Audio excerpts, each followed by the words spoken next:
Hello students, आज हम Newton second law of motion पढ़ने वाले हैं। वैसे पढ़ा तो सभी ने होगा Newton second law of motion. उसका रिजल्ट भी F is equal to M a, सबको याद ही होगा। तो वही अच्छे से आज देख लेंगे कि वो F is equal to M A ही है कि या और कुछ है। ठीक है, तो सीधे ही F is equal to M a नहीं है, वही देखेंगे आज है क्या। Newton second law.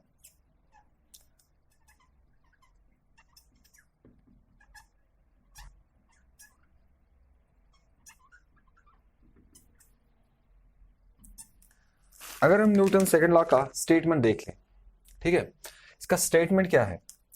The rate of change of linear momentum, ठीक है, is directly proportional to the force applied. Rate of change of linear momentum is directly proportional to the force applied. उसका मतलब क्या हुआ? फॉर एग्जाम्पल मैं ऐसे लिखूंगा कि हमारे पास एक बॉडी है, मैं एक बॉडी की बात कर रहा हूं, ठीक है। तो यहाँ पे इनिशियली इसका मोमेंटम कुछ है P1, ठीक है।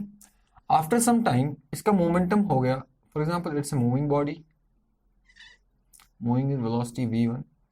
आफ्टर सम टाइम इसका मोमेंटम चेंज हो गया और मोमेंटम बना p2, let the velocity B v2, ठीक है। तो न्यूटन सेकंड लॉ क्या कहता है? कहता है कि अगर इस बॉडी का मोमेंटम चेंज हो गया फ्रॉम p1 टू p2, तो ये मोमेंटम, ये change of momentum with respect to time, that's called rate of change of momentum. तो ये change of momentum with respect to time, ये किस पे डिपेंड करता है? It depends on force applied, कि इस पे कितना फोर्स लगा होगा, ठीक है। और अब रिलेशन कैसी है इसकी? दैट्स डायरेक्टली प्रोपोर्शनल, ठीक है। तो अब मैं लिखता हूं, इसका स्टेटमेंट नहीं लिखेंगे, वो सबको पता ही है, तो हम मैथमेटिकली लिखेंगे F is, since F is a vector quantity, directly proportional to change in momentum with respect to time, ठीक है। This is the statement, that's Newton second law. अब देख लो, ये मैं एक ही बॉडी की बात कर रहा हूं, ठीक है। यहाँ पे मास कांस्टेंट है, लेकिन अभी मैंने इसमें मास कांस्टेंट की बात नहीं की। अब अगर मैं मोमेंटम की बात करूं, dp, what is momentum? Momentum is product of mass and velocity, it's actually the property of moving bodies. तो we can say F is equal to proportionally sign, हम इक्वलिटी साइन से रिप्लेस कर रहे हैं, तो दैट मीन्स वहां पे कोई कांस्टेंट आएगा, dp with respect dt। if we use the SI system, ठीक है, that's dp by dt। अगर हम SI में लेंगे, that's change in momentum meters per second and time in second। और अगर हम देखें कि ये चेंज 1 मीटर पर सेकेंड अगर हम 1 सेकेंड में चेंज कर लेंगे, एक बॉडी की मोमेंटम फ्रॉम 1 में हम अगर चेंज करें विद 1 मीटर पर सेकेंड इन 1 सेकेंड, तो प्रैक्टिकली देखा गया कि उसके लिए हमारे पास 1 न्यूटन का फोर्स चाहिए, ठीक है। तो अगर मैं यहाँ पे 1 वैल्यू पुट करूंगा, यहाँ पर भी 1, यहाँ पर भी 1, that means k is equal to 1। तो we can say that in SI system, side में लिखूंगा मैं, in SI system k is equal to 1. So we can say that F is equal to dp divided by dt, ठीक है। We know momentum is equal to mass into velocity, ठीक है।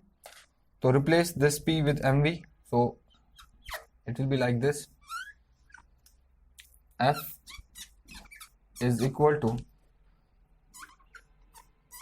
d by dt of, replace momentum with mv, product of mass and velocity. Now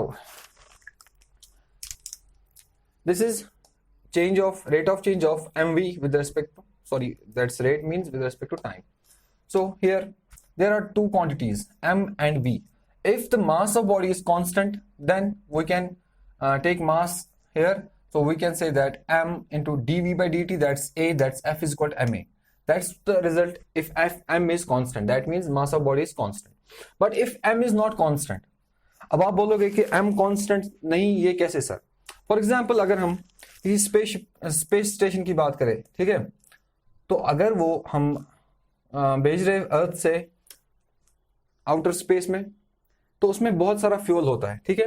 तो जब वो start करता है उसका मास बहुत होता है, विद रिस्पेक्ट टू टाइम उसका फ्यूल जो है यूज होता है, दैट मीन्स उसका फ्यूल कम होगा, दैट मीन्स मास कम होगा, that means mass is not constant, mass is variable. तो वहां पे हम मास ऐसे बाहर नहीं निकाल सकते, ठीक है।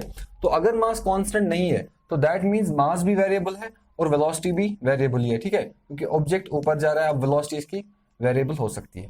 तो दोनों वेरिएबल है, तो हम क्या करेंगे डिफरेंशिएशन दो वेरिएबल्स की, तो क्या लिखेंगे हम, एफ ऐसे ही, ये UV method, product method differentiation का, तो फर्स्ट क्वांटिटी को ऐसे ही M, differentiation of second that's DV by D T, plus v को ऐसे ही लिख लो, differentiation of first that's dm by dt, that's rate of change of mass with respect to time. This is the result of Newton's second law, ठीक है।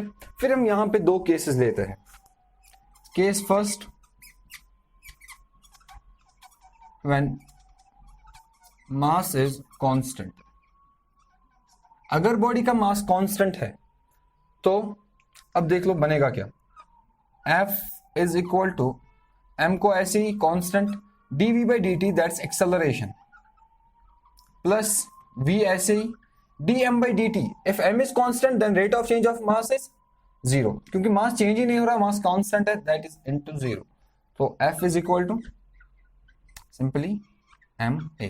सो it's one of the cases, it's not the result of Newton second law, ये case इसका आ रहा है, ठीक है। तो result ये है, फिर केस हम लेते हैं कि अगर मास कांस्टेंट है तो ये रिजल्ट आ जाएगा, ठीक है। अगर बॉडी में वेलोसिटी कांस्टेंट है, ठीक, तो अगर वेलोसिटी कांस्टेंट है तो ये वाली टर्म जीरो, तो ये सारी टर्म जीरो बन जाएगी, तो तब होगा F इज इक्वल टू, मैं यहां पे लिखता हूं, इफ V इज कांस्टेंट, ठीक है, तो F किसके बराबर आ जाएगा उस टाइम, m ऐसे ही dv by dt is zero because velocity of body is constant, so it will be whole will be zero plus this thing, that will be v dm divided by dt, this is the result, this is second case, ठीक है। तो ये हो गया Newton's second law. फिर इस पे questions आते हैं, ठीक है। तो अभी इंशाल्लाह आगे वाले लेक्चर्स में फिर से होगा बाकी। Thank you.